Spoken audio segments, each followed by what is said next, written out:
Good day. I am Kayla Inocencio, and today I'm going to discuss my topic, and it's all about the Autism Spectrum Disorder or ASD. Ano nga ba ang Autism Spectrum Disorder? Let me explain first the word spectrum. One example of this is a rainbow. As we can see, the rainbow has many colors, and it's beautiful on its own. Pero meron pa din silang pagkakaiba-iba. In a relationship of it sa persons with ASD, it has a different presentation, behavior, or symptoms. Iisa sila na autistic pero may pagkakaiba-iba pa din. Autism spectrum disorder is also called pervasive developmental disorder. The word persuasive means that autism can affect the whole part of a person's. Pag naman sinabing developmental, ang ibig sabihin nito ay ang mga autistic ay ipinapanganak na talagang autistic pero na-observe lang ito habang lumalaki sila. ASD is a neurodevelopmental condition characterized by challenges in social communication and interpersonal skills. Ano nga ba pag sinabing neurodevelopmental disorders? Neurodevelopmental disorder is a condition that affect on how a brain function. ASD affect in social communications by having a problem with meaning and a rhythm of words. For example, they might consciously change their rhythm to express different feelings, emphasize a point, or nakakagawa sila ng isang bagay without even realizing it. Nakaka-affect naman ito sa kanilang interpersonal skills kasi mas gusto nga nilang mapag-isa and they don't want to socialize. Symptoms are typically recognized between 12 to 24 months of life but may be observed earlier. Persons with ASD face challenges in verbal and nonverbal communication skills. In verbal, it challenges for them because they experience delay or difficulties in acquiring spoken language or nagbabago-bago yung tones or volume ng kanilang pagsasalita. In nonverbal naman, it challenged them because of difficulties in understanding and using social cues and gestures such as body language, facial expressions, and eye contact. Characterized as spectrum, people with autism may display a large variety of functions and challenges, from amazing talents to significant challenges. In this case nga, other children with autism have normal to high intelligences kasi iba-iba nga sila ng katangian. There are many signs that one may have autism spectrum disorder. Some signs nga dito ay ang lack of eye contact. Children with autism may trouble in making an eye contact. Example is, kunyari tatawagin natin yung isang bata with autism and lalapit lang siya sa'yo but he or she really avoid eye contact. Another one is rigidity. Dito naman is they need to have a routine or schedule and needs to follow this strictly, and if not, they find it really hard to deal with that. A formal diagnosis with a qualified doctor or mental health practitioner is needed to properly diagnose the condition. And nga, not all persons naman na may ganoong katangian is magko-consider natin na may autism. To consider that as autism, kailangan na diagnose muna siya. And we should consult it in developmental practitioner or developmental pediatricians, or to have seen for an assessment with other interventionalists like occupational therapists or speech-language pathologists. Here are some features of autism spectrum disorder. Ang una nga is yung social challenges. Katulad ng mga nababanggit ko kanina, ang mga persons with autism or PWA may have difficulty in making connections with other people or engaging in a daily social interactions. Ang next naman ay ang communication challenges. Sa communication challenges, persons with autism have difficulties in communications including verbal and non-verbal.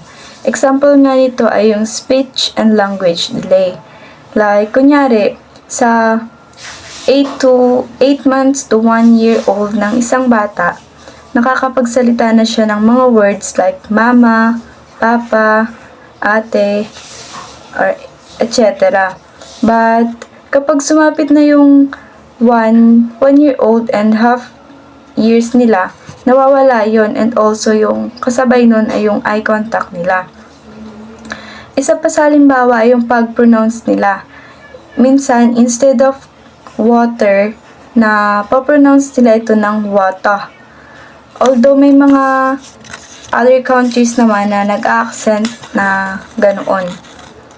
But if a children was given appropriate early support, they can develop high average communication skills. At ang last is restrict and repetitive behaviors. Dito naman, persons with autism may have unusual repetitive patterns of behavior and restrict interest. Some expressions includes hand fluffing, or yung ganto sila ng ganito, ng matagal. And then, isa pa is yung rocking, yung rocking either forward or backward or side to side. Yun yung kadalasang ginagawa ng mga taong may autism. Yun yung symptoms.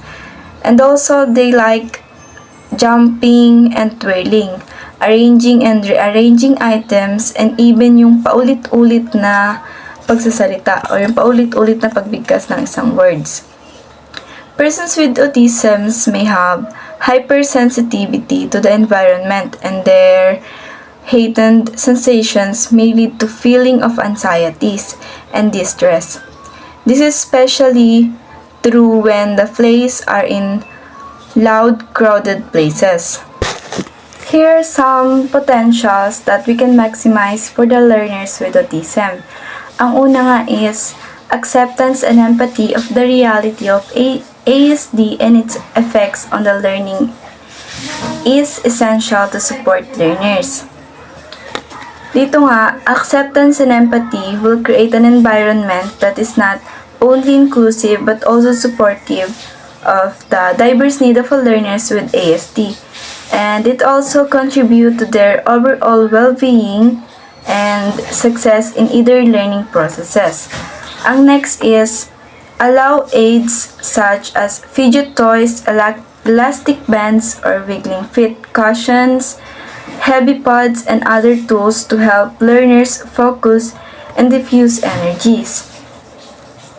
It will help them to be more comfortable kasi nga nalilibang sila doon eh.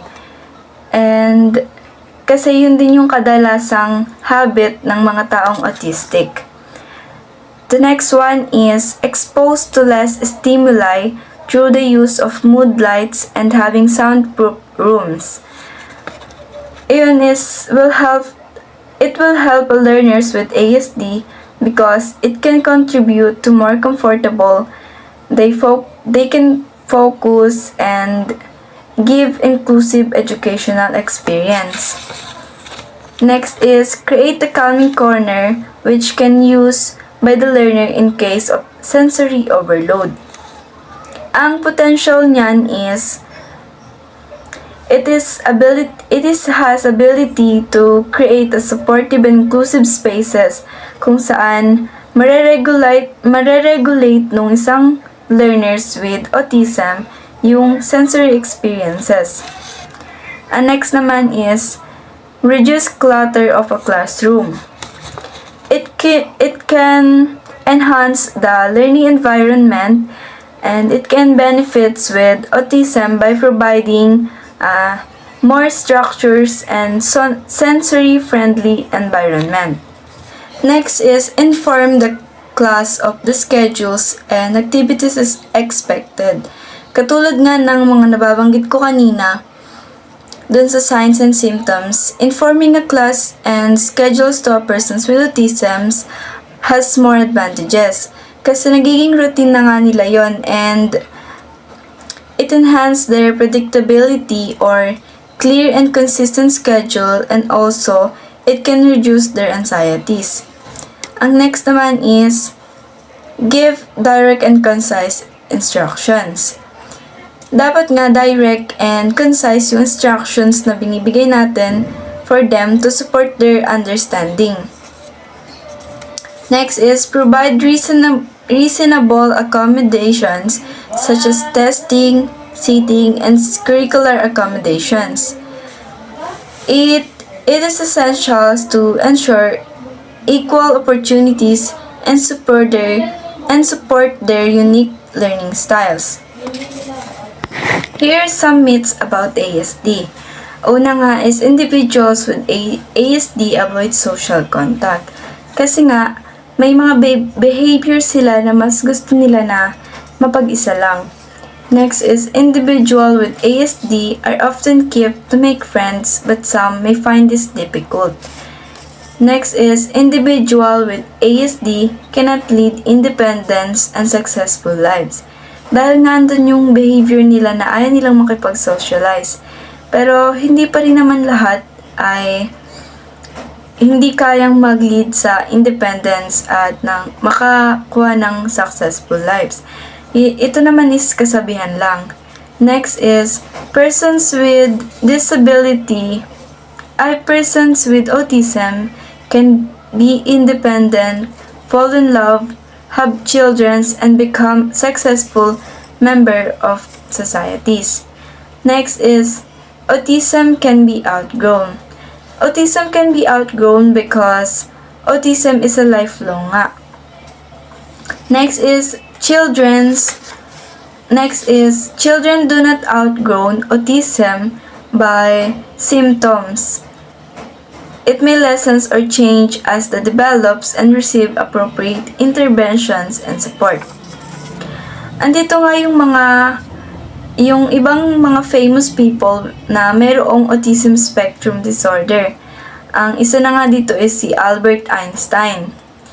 Isa pa is si Charles Darwin, si Bill Gates, si Isaac Newton at marami pang iba. And yun lang po, maraming salamat.